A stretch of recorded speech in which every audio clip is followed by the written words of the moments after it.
All right, so we are starting, we're right after Yom Kippur, it's very exciting. And we're starting the second section,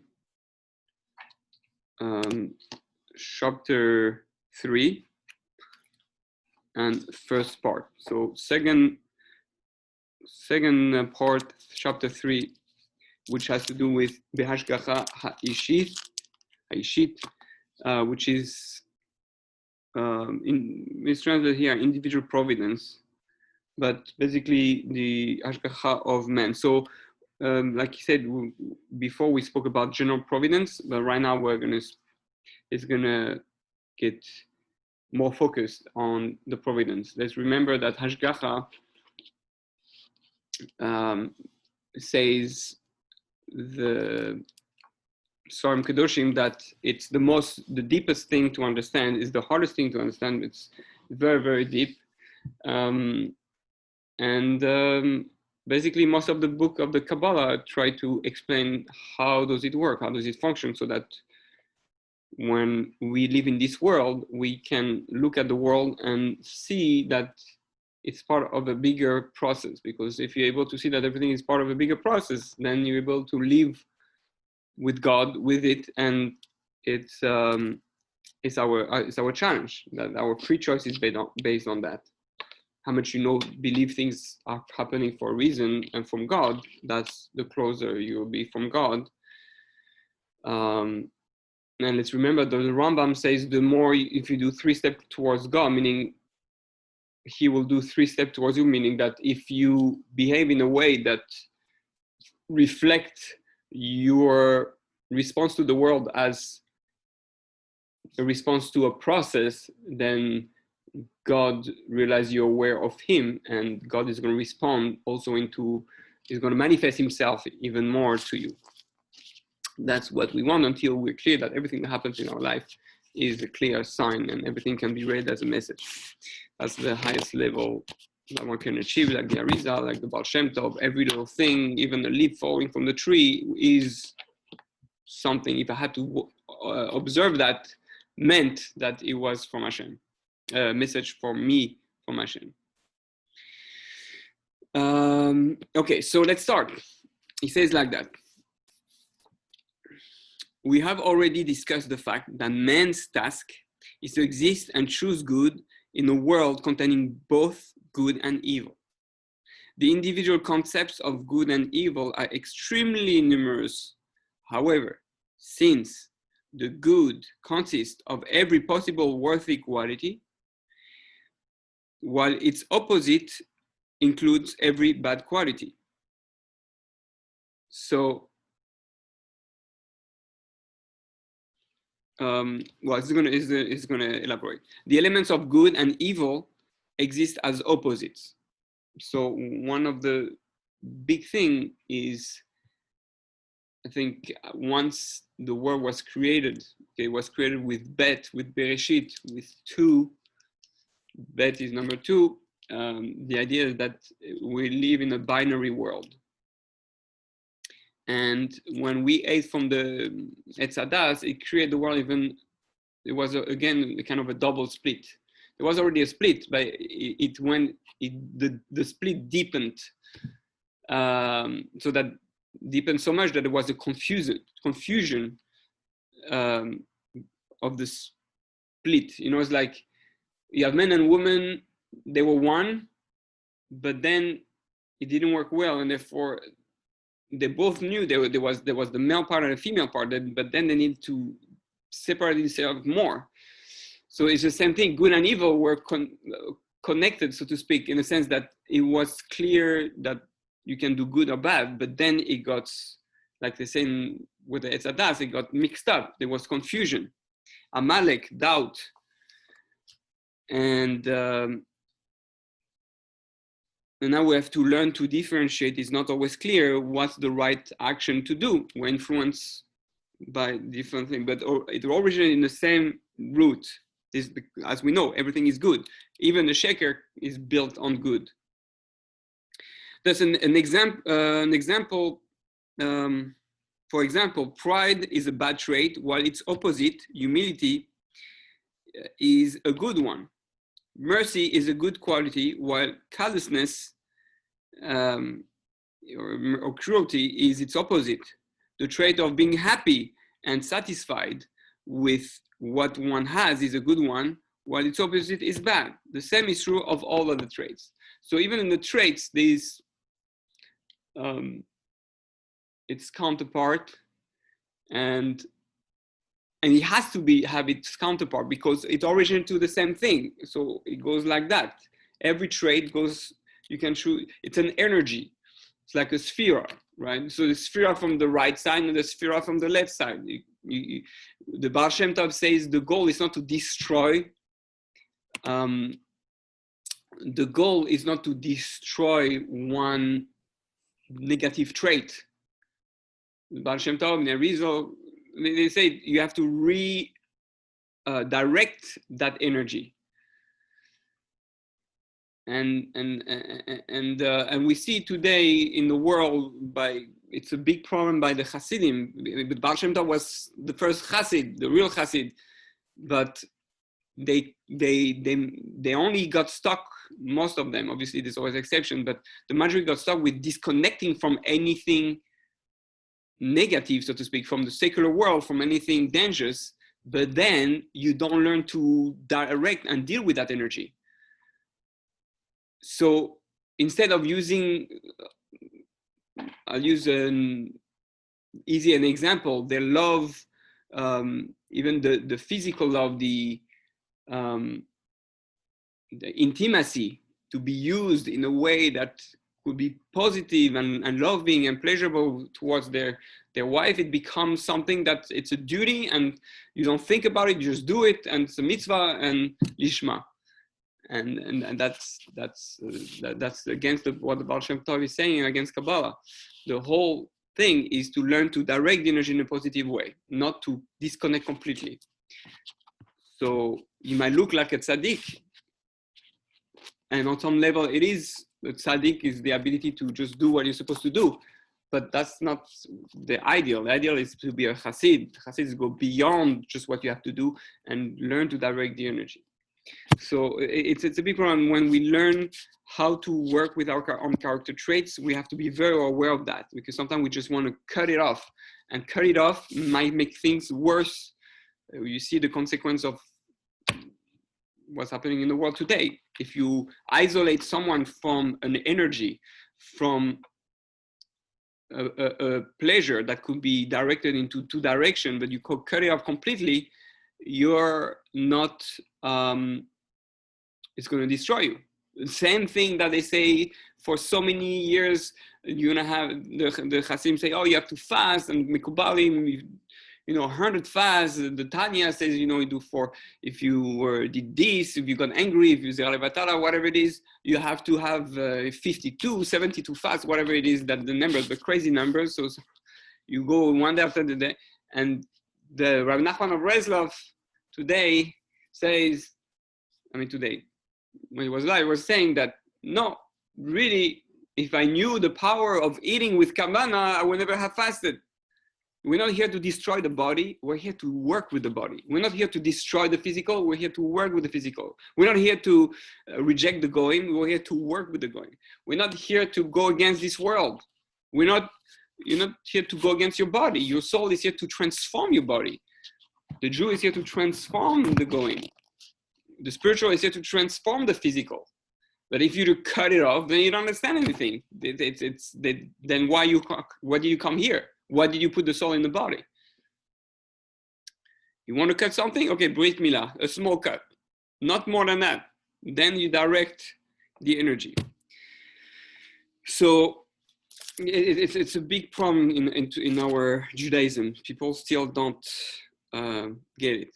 And it blows up because we cannot function most of the time as human beings. So just to finish the thought with Nachman of Breslov, so you should eat with kavana. Eating with kavana is much, much higher than fasting all day.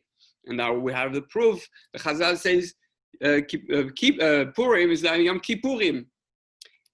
So Purim is higher than Yom Kippur. Why Yom Kippur? You're like an angel, you don't eat anything. But on Purim, we eat and we get involved with the physical, and still we serve Hashem with tremendous joy and happiness. So in that aspect, Purim is higher than Yom Kippur. So this is the greatest proof. Okay. Now, sometimes you need to distance yourself. But distance yourself is not cutting the whole thing, just to be clear. Sometimes it's a process. First, you distance yourself a bit, and then after you do precious, and then you do Chassidus, you go more into redirecting the energy.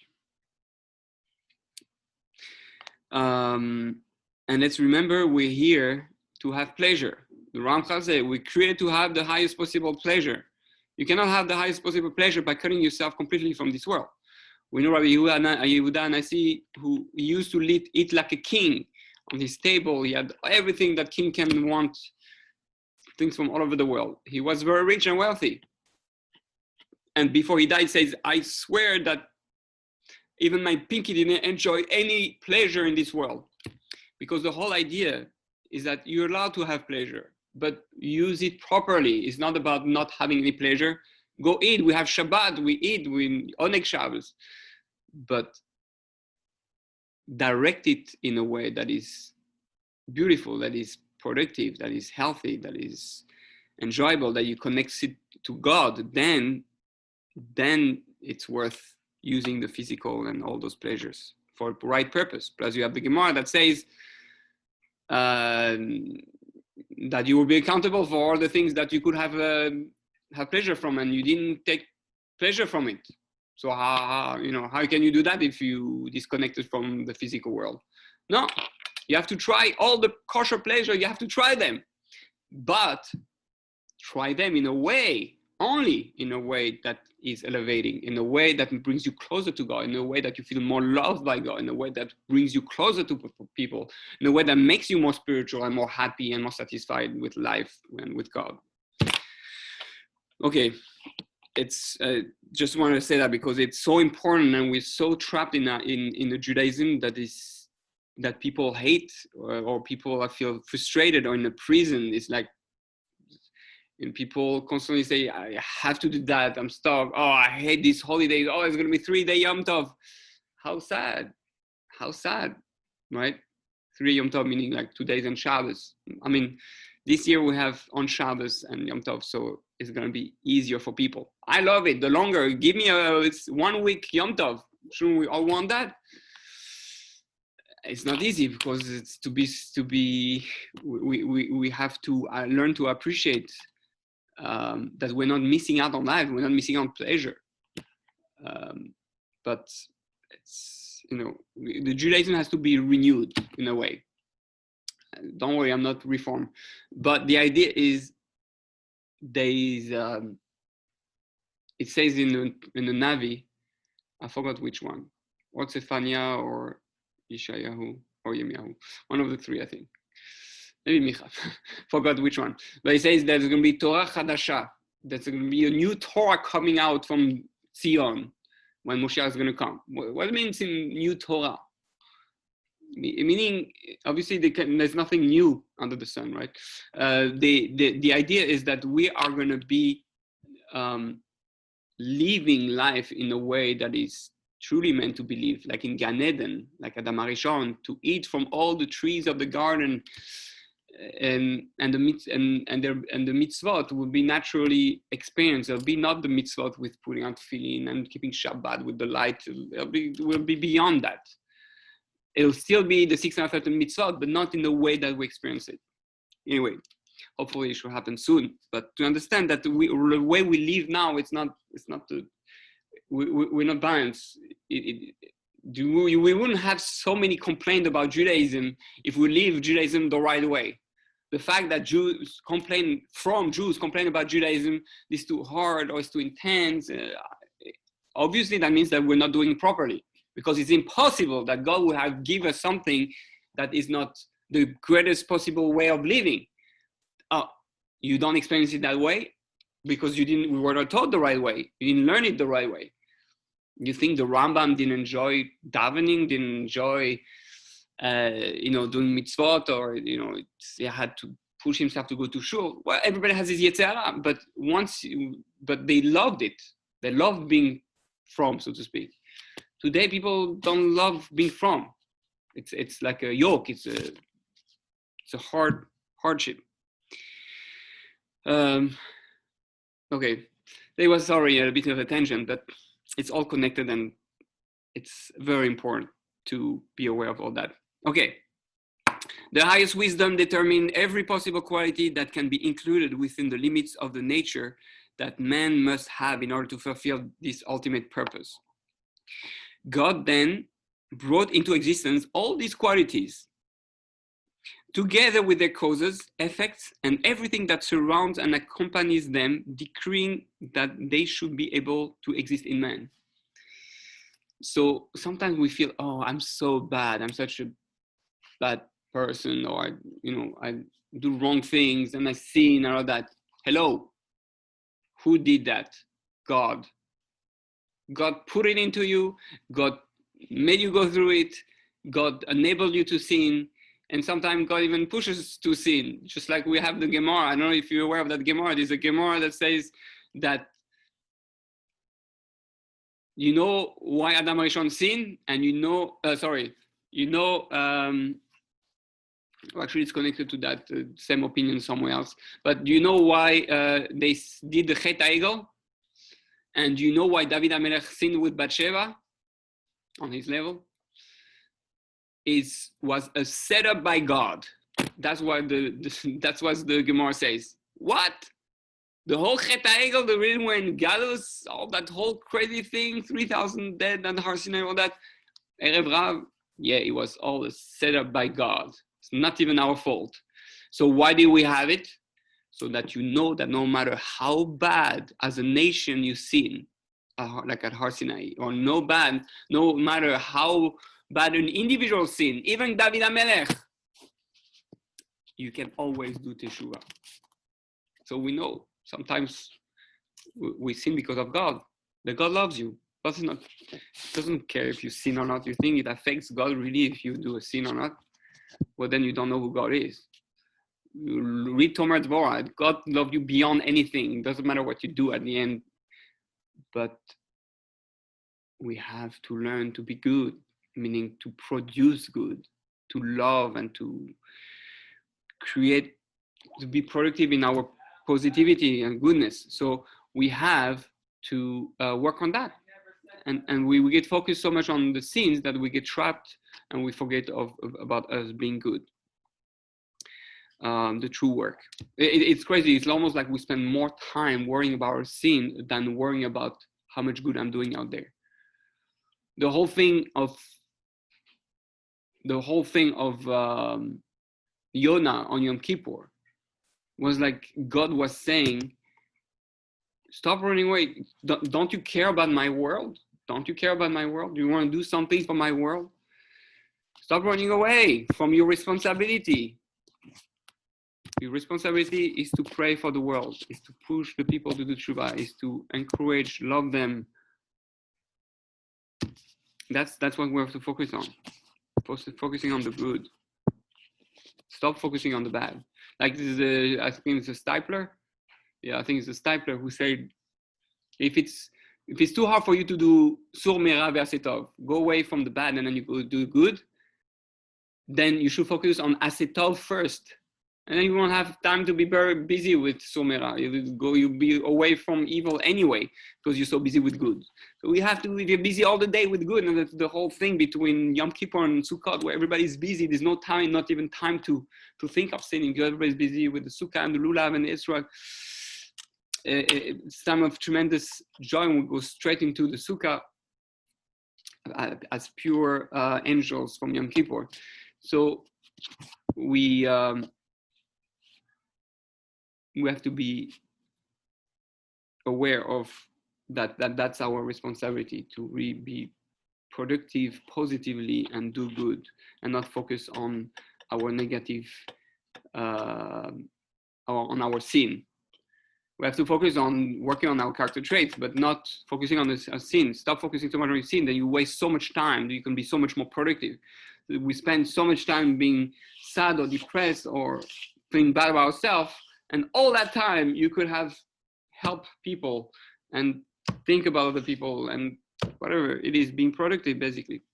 So it's a waste of time. It's a trick of Yetzer. That's a trick of Yetzer. He wants you to focus all the time on how bad you're having it, on you're suffering, on how sad you are, and that you've seen, and that you're not good, not the appropriate. So it pushes you not only to give up on doing the good, but you don't even have time to focus on anything like that because you're so busy with the negativity. So we have to make sure we are aware of his tricks. Okay, in order for these qualities to exist, it was necessary that individuals be divided into different stations in life. Each of these stations is then a test for a particular individual, allowing all these bad qualities to exist, while giving him the opportunity to strive against them and embrace the good. So you're going to be put in different position in life, different station, and each one of the station, you're going to have that being productive, being destructive, productive, creative, destructive, right? And that's the war. Like the Ramchal say, you're in a constant war. And the war is, are you going to be trapped and focused on the negative, or are you going to be focused on the positive? Like I always like to repeat, these two choices in these two things that can happen to you, or to be influenced or to be the influence.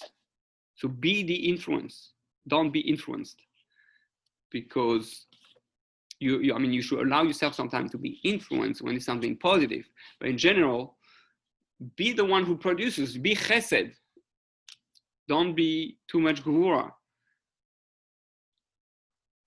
So we have to put ourselves on the side of good. Thus, for example, if wealth and poverty did not exist, there should be no opportunity for people to demonstrate either generosity or indifference. The fact that wealth exists allows the rich to be tested by his advantage. Nevertheless, whether he will be generous or indifferent to the poor who need his help. So, now the Messiah speaks about the same thing. The poor are likewise tested to determine whether or not they will be satisfied and thank God for the little that they have. So if you're rich, it's a test. If you're poor, it's also a test. Either way, either or, you need to learn to use the energy. Again, same energy, the energy of money. So you become a poor who is open to receive that energy, or you're the one who gives that energy.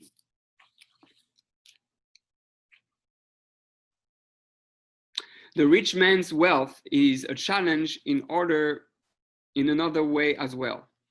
It tests him to determine whether he will become haughty and proud, and whether he will allow his wealth to sway him to pursue worldly vanities and abandon the godly. So, like they say, it's a higher madriga to be richer than poor.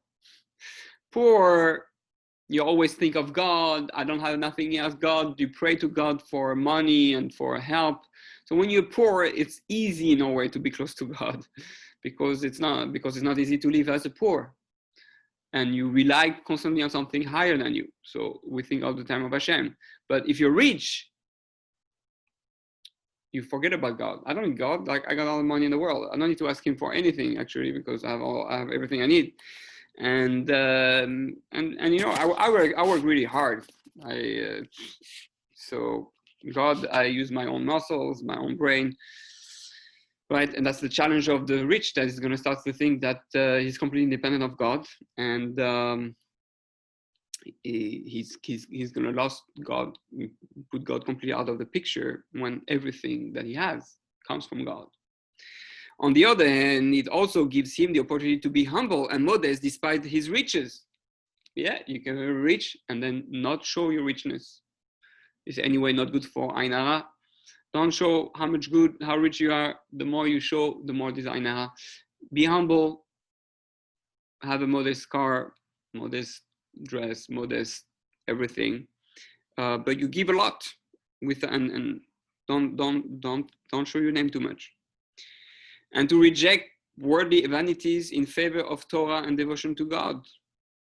So a lot of money, I could party all night, but instead I'm learning a little bit there, a little there, and davening instead of partying every night.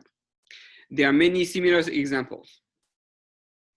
Every man's predicament in life is therefore his challenge. So whatever you know you're going to struggle with, if you're rich, if you're poor, if you're, patient, if you're impatient, if you're, physically fit or not physically fit, if you're, whatever it is,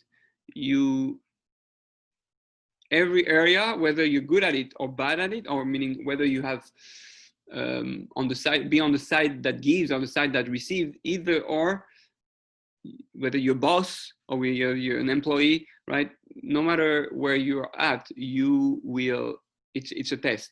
And you are within that test, within that position, whether you're a CEO or a low employee or whatever, then what can you do to be the best low employee, or what can you do to be the best CEO? And then every midah will have to be worked around that specific position.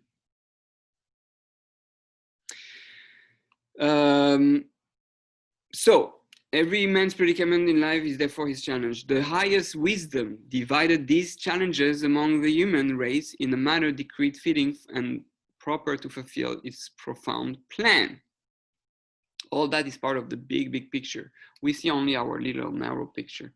But there's a huge big picture where all those challenges, the reason why you have those challenges, it fits within, it's a puzzle, and it fits within you fixing one piece of the puzzle in that big picture. And then when you eventually, at the end of time, you'll see the whole thing, how each challenge, why you were challenged in that place, and how it fixed the whole Adam Harishon.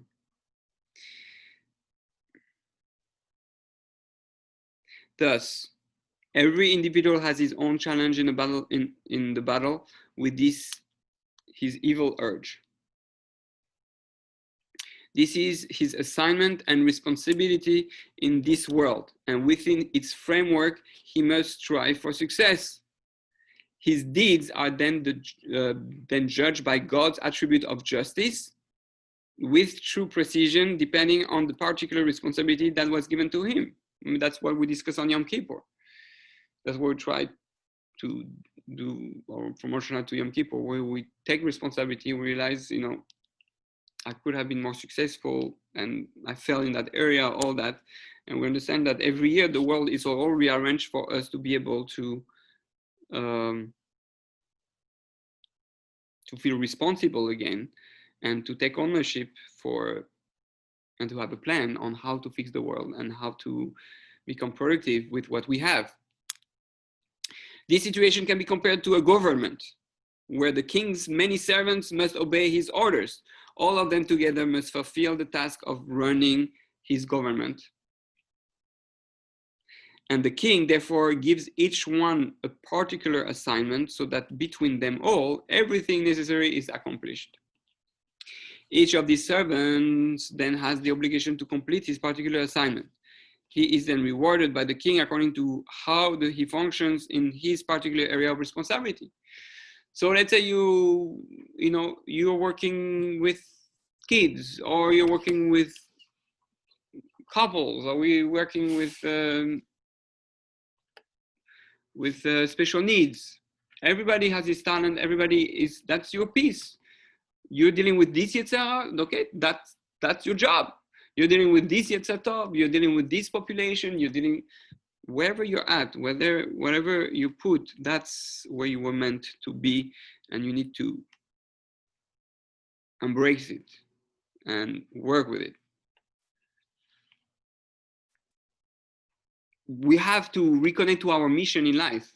People don't look for the mission unless we're clear what my mission is. Lech lecha. That's the first thing that God said. Until Abraham was 100 years old, he didn't know what he was supposed to do. He was just being a good guy. Yeah, okay, everybody can be a good guy. Lech lecha, 100 years old.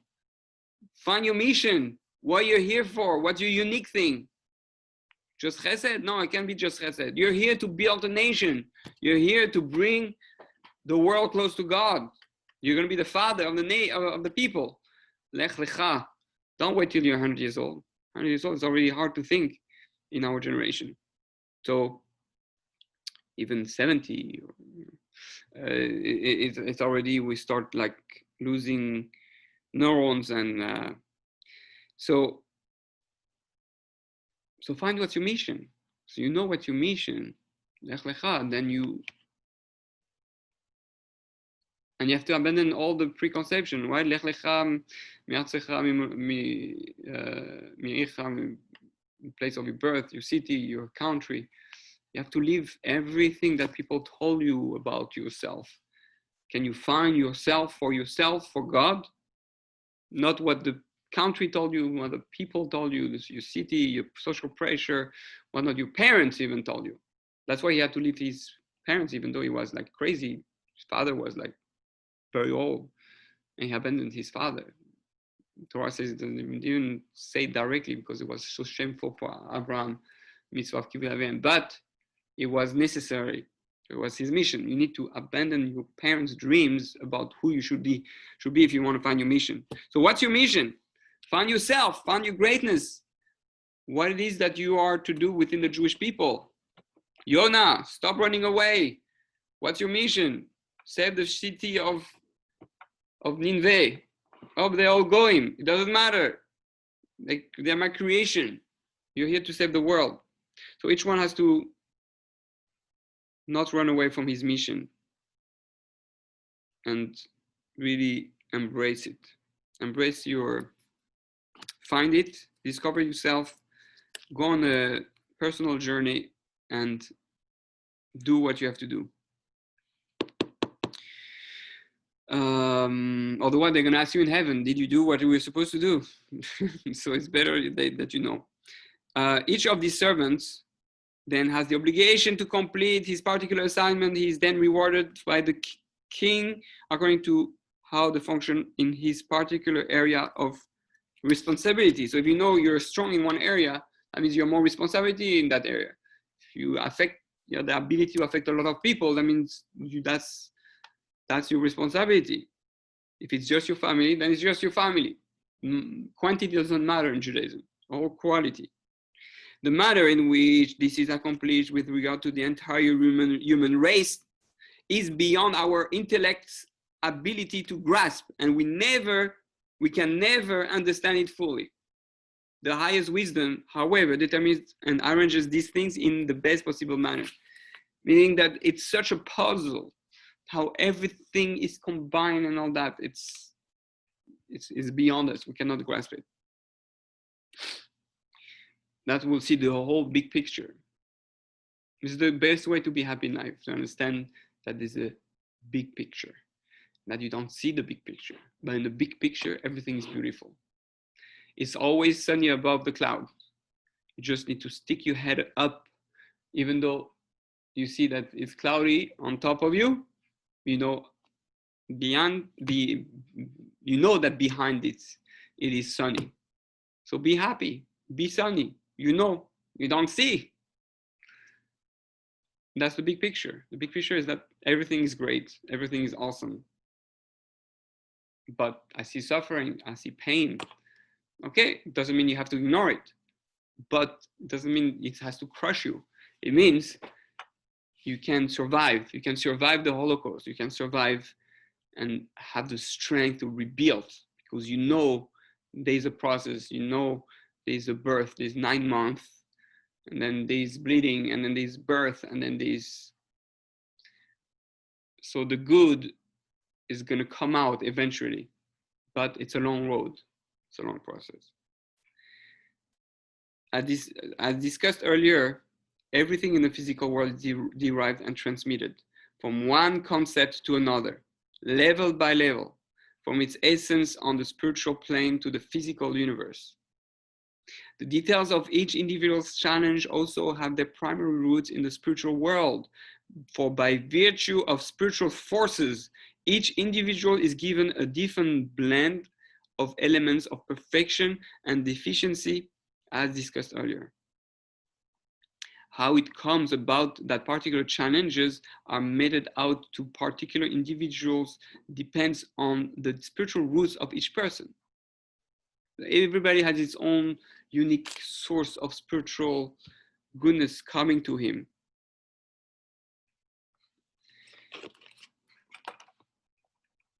We're not all supposed to be, you know, like you have those grandmas who read Tehillim all day, or those men who are able to stay in front of the Gemara all day, or whatever, or meditating all day, or whatever it is, fasting all day.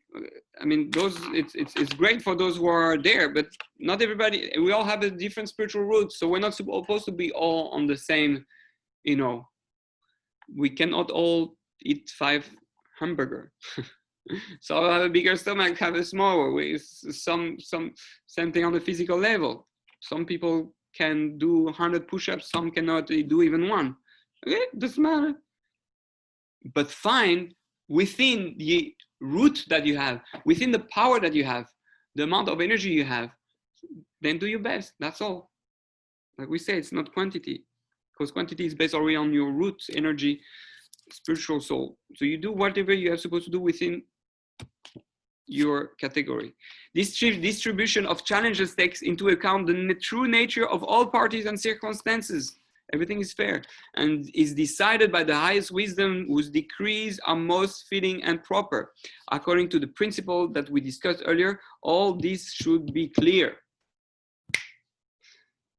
It should be clear that therefore, if it's clear, I can never even start to compare myself to others. It's just, it's absurd.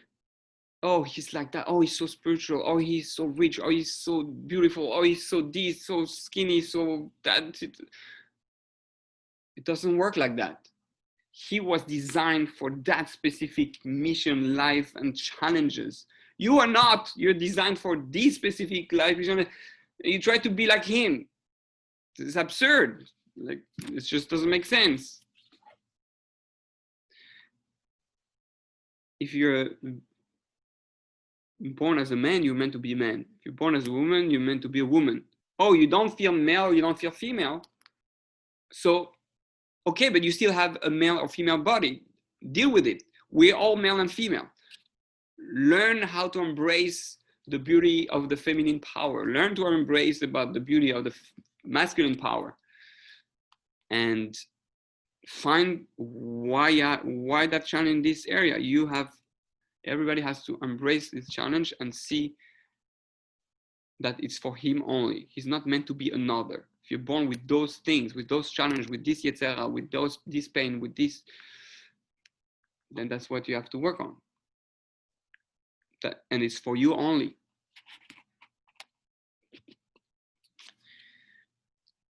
The greatest thing that prevents us from growing is trying to be like others. Right? It doesn't mean we cannot get inspired and see great things, but doesn't mean that this is right. It says we can all be like Moshe Rabbeinu. Statement from Chazal: we can all be like Moshe Rabbeinu. No, you can't. It says in Yud Gimel Midos, Yud Gimel Ikarim of Emuna, right? That no, you can't. There's only one Navi like Moshe Rabbeinu. Nobody will be able to be like Moshe Rabbeinu except Moshiach. So what I say? So what I mean is like Moshe, we can all achieve a level that feels our full potential. Moshe Rabbeinu was able to be completely himself, use all his potential, push himself to the max. We can all do that. We can all tap into our full potential. Doesn't mean you're going to be in the clouds speaking to God. Although I believe we can all do, because we all have that capacity hidden in us to have real spiritual experience. Just we don't practice it properly, so it's hard. But everybody is different, so we have to stop comparing ourselves to others. So other people live, the other person's house, the other person's this and that.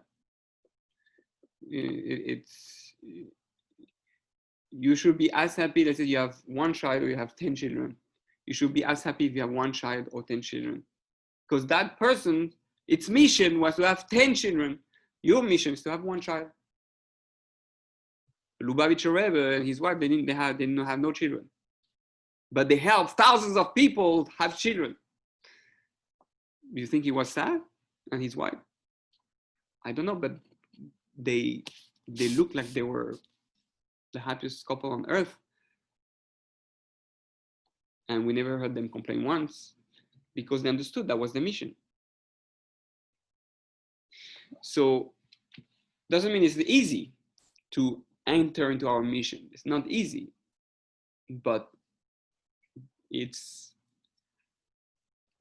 the effort, it's that growth and discovering oneself and one's mission and becoming my true self, that effort that gives you my olam haba, that builds myself up. You cannot build your olam haba based on someone else's mission, someone else's destiny. Your destiny is different. You have a special olam haba place, and you got to build with what you have. If you were given wood, If you be in the other one, it was given bricks. You try to bake the bricks in a field of where you're not going to be able to, because it's made for wood. So you got what you understand what I say, right? According to this basic principle, all the gratifications and suffering of this world exist as a challenge for man.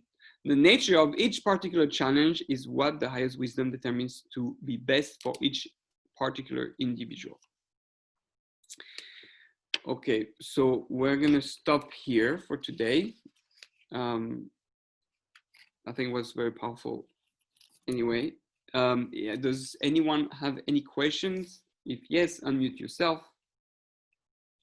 If not, it's also okay.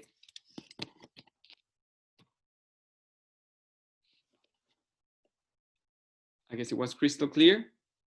Oh, Hashem. Thank you for joining and changing the world with me by understanding how it works. And Bezat Hashem, we shall continue next week during Sukkot. And may you all have a wonderful, wonderful Yom Tov. Chag Sameach. Thank you. Thank you.